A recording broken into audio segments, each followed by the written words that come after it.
Look, as a risk manager, my job isn't just about looking at the potential upside. Honestly, I obsess over the downside. And the single biggest risk that I see most traders ignore, time and time again, is their exit.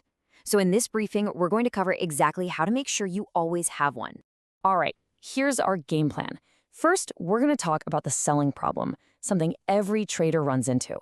Then, we'll define market liquidity and break down the three key factors you have to look for. We'll see what happens when you don't, and then we'll tie it all together into a rock-solid exit strategy. So let's kick things off with a scenario I'm sure you've felt before. You made a great call, your asset is way up, and you decide, okay, time to take some profit. You go to hit that sell button, but what happens next is, well, it's not what you expected. That is the selling problem. And this gets to the heart of the matter, right? Why is there sometimes this painful gap between the price you see on your screen and the price you actually get? I'll tell you, it's not just bad luck. It's about a fundamental market dynamic that, frankly, most people just overlook. So, to answer that question, we really need to get a handle on the concept of market liquidity. Now, this isn't just some boring jargon, it's the underlying force that determines how smoothly and how predictably a market actually operates. So, what is it really? Well, put simply, crypto liquidity is all about how fast and how easily you can buy or sell something without your own trade wrecking the price. If there's high liquidity, the market just soaks up your order, no problem. But with low liquidity, your own sell order can be the very thing that causes the price to tank. The source material we're looking at calls it the lifeblood of a market, and that is the perfect word for it. It's absolutely true. Without liquidity, trading becomes slow, inefficient, and honestly pretty dangerous. Okay, so if liquidity is that important, how do we spot it? How can we actually measure the health of a market before we put our capital at risk? Well, it really just boils down to three key measurable factors. These are your three pillars. First up, high trading volume. That just shows people are actually interested. It's an active market.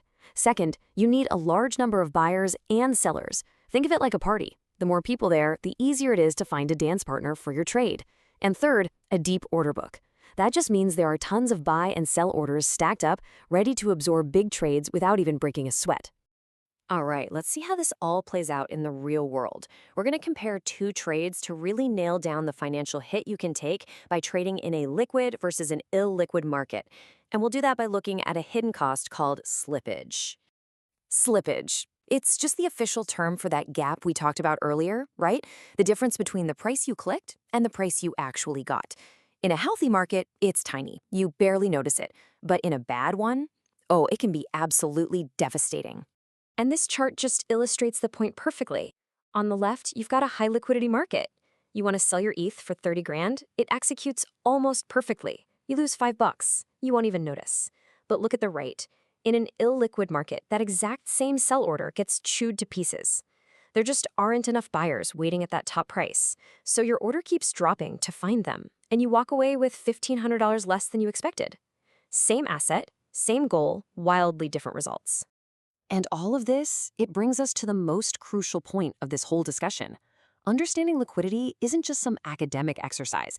It is the foundation of your exit strategy. Because look, when things get crazy, when the market gets volatile and you absolutely need to get out, an illiquid market becomes a trap. The very act of you trying to sell can crash the price even further, leaving you stuck holding a bag you desperately want to get rid of. This is what we're aiming for. A highly liquid market gives you control. It means that when you decide it's time to exit, you can do it smoothly, you can do it efficiently, and you can do it at a price that's fair and predictable. So, the most important takeaway here is this. Your first question shouldn't be, wow, how high can this thing go? It should be, how easily can I sell this if I have to?